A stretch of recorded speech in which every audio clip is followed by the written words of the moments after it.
Welcome to Wellness Rebranded. We know there is so much conflicting health and fitness advice out there. And you're tired of the wellness fads, endless diets, and impossible standards that make you feel like nothing you do is ever enough. You're ready to tune into your mind and body and feel empowered around health. We're the healing trio here to help you redesign your relationships with food, fitness, and yourself. I'm Elizabeth, registered dietitian and certified intuitive eating counselor. I'm Maria, licensed mental health therapist. And I'm Tara, personal trainer. Together, we're changing the narrative on health away from diet culture, hustle culture, and toxic positivity and towards healthful self-care. So grab your water bottle, get ready to laugh, learn, and grow, and let's start rebranding your wellness journey. So somewhere along the way, the fitness industry decided that if you are not gasping for breath and sweating your face off, then it doesn't count. Oh. I hate that message. Yeah, I do too. Can I make a confession? I also used to think that way. Yeah, totally. Same. There was definitely a period of my life where I would have never gone to yoga because I would have thought, what's the point? Yes. Now I'm like, can I not just go to yoga, but could we just do the Shavasana part the whole time?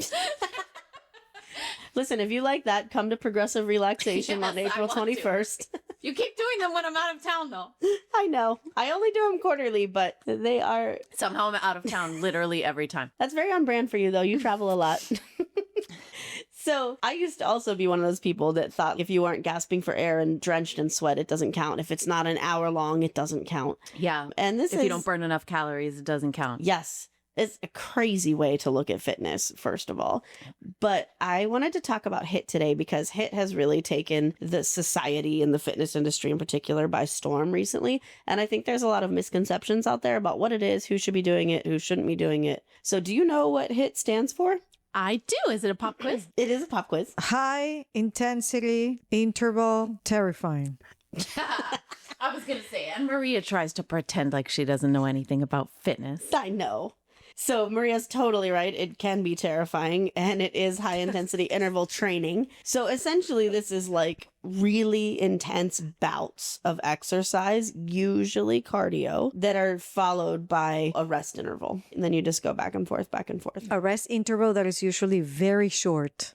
Yes. So there are different types of HIIT. I'm glad you brought that up, Maria, because a true HIIT should be 20 seconds of work at the most, followed by 3 minutes of recovery. Oh, really? Yeah, you should fully recover from that if you really want to get the most benefit out of it. But the fitness industry has kind of tweaked it because it feels crazy to rest for 3 minutes, right?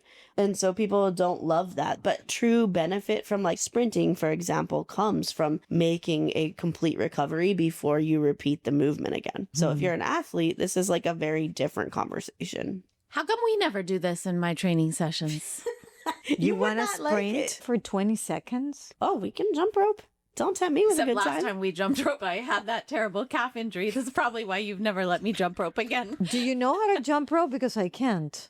Yeah, You I do? know how to jump rope. You know, there's a team here in our area that jump ropes. I mean, I'm not like an expert. There's a jump rope team. Yes, ma'am. Well, I don't know, like a team, but yeah, I was just invited. I'm like, You were girl, invited? no. Yeah, I was invited. They don't know They're me so that much well. cooler than we are, Maria. Maria's so popular. They invited me to a jump rope team. I do know that there's like a hula hooping group because I do know that too. Well, I think maybe you choose. Because if you so, wanna. like, how fun are those people, honestly? Right? Yeah, but how much is my hip gonna hurt the next day? My lower back. Well, you ease into it, right? Like start with just a few minutes of jump roping and then maybe work yourself up to the class. I have a hula hoop and a jump rope in my gym, and I would like to use it next time we train, Tara. I don't need the hula Okay. hoop because I move my hips enough when Mental I dance. Okay, like I hula Yeah. hoop already. I'm actually a really good hula hooper. Really? Yeah. That is a weird skill that I have. Admittedly, I haven't done it in a while, so maybe I lost it. When my kids were younger, we used to go to these conferences of my husband's, and like the whole family would come, and they always had kind of fun things. And this particular one, I think we were in Hawaii or something. They had hula hooping contest, and me and my girls could do it. But my son was like, he tried so hard to figure out that hula hooping, and he finally did. And then he actually won the contest that No year. It was so way. cool. So I always think of that when I think of hula hooping. Okay, going back. Sorry, that was a tangent.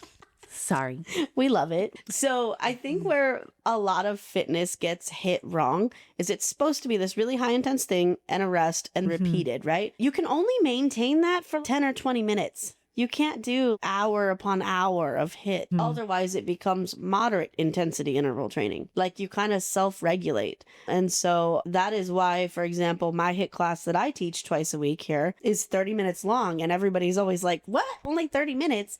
But once I add in my warm up and my little bit of cool down that we do, it is about 20, 25 minutes of true HIIT training. Interesting. So I think it became really popular because it's really quick to get done. And you have this prolonged metabolic effect, right?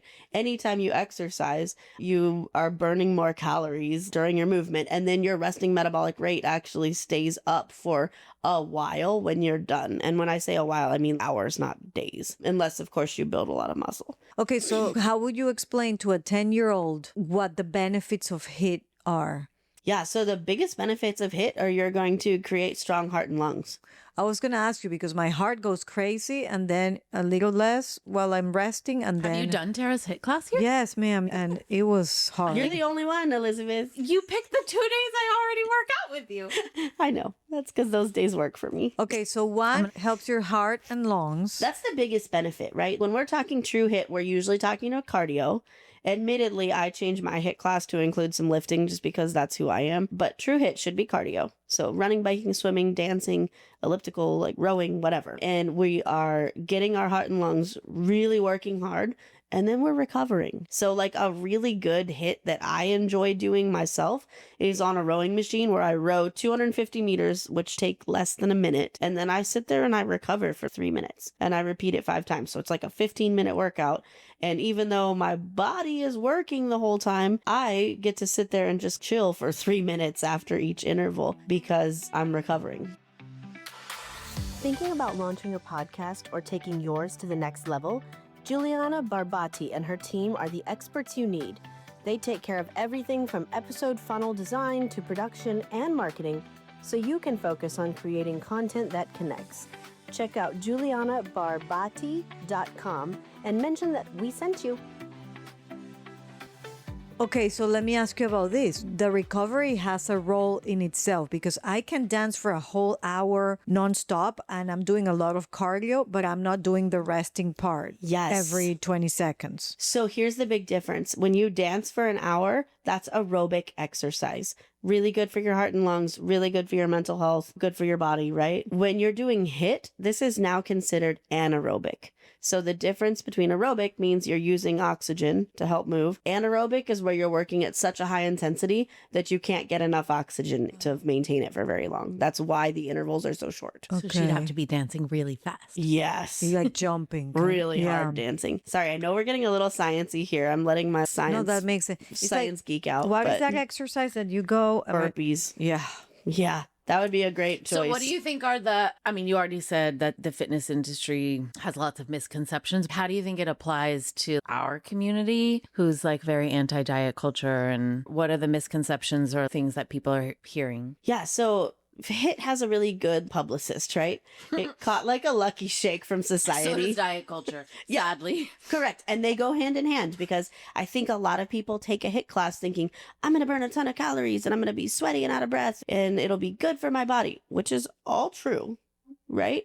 However, that's not the point of doing it. The point of doing it is because moving your body is good for your body. Making a strong heart and lungs is going to help prevent things like heart attacks and strokes and cardiovascular disease. That's kind of like the why behind it. Well, and hopefully because you're enjoying it. Hopefully like you if enjoy you're not, it. there's plenty of other things to do. There's always another option. You don't have to do anything in fitness that you absolutely hate. We can find another way to achieve a similar result for sure.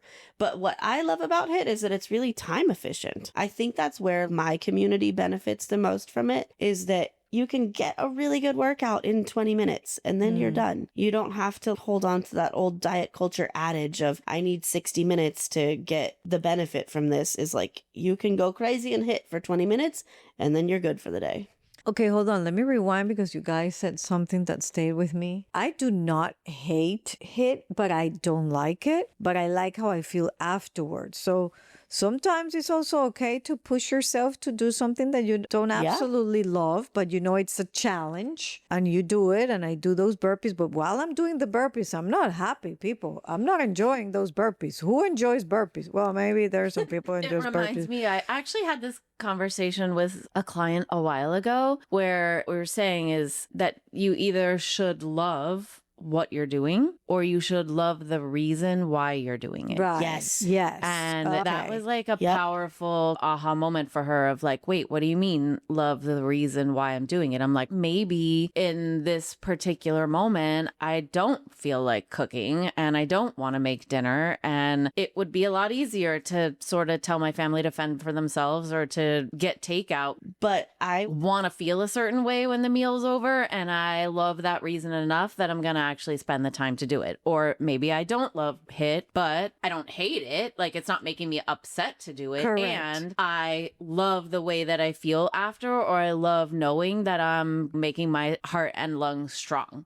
That makes there's a perfect balance, sense. right? It's like going to the dentist. I don't like going to my dental cleanings, but the reason behind it that I don't want to lose my teeth. Why is that? I'm now picturing a toothless Maria.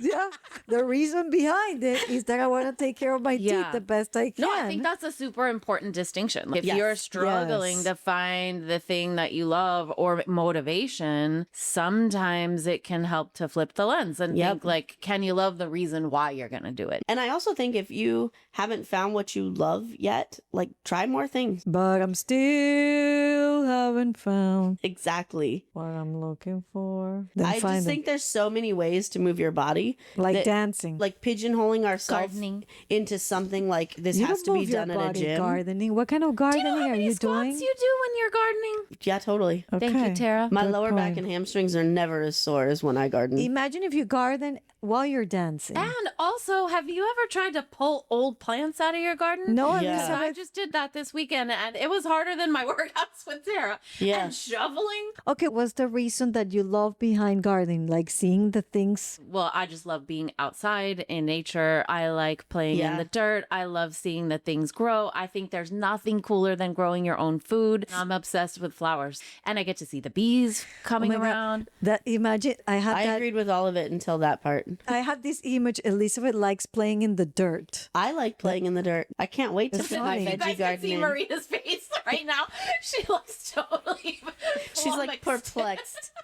She's looking at us like she doesn't know who Like we are. we suddenly grew 3 heads. Who's our gardeners out there? Send us a message. Who Say like hi. playing in the dirt? Clearly, it isn't Maria. It's not Maria. I think we should do a whole episode on like the benefit of gardening and My plants garden and is a stuff. Benefits huge of part playing of in my the wellness dirt. regimen. Actually, the episode should be called "Playing the Dirt" and all that it could mean.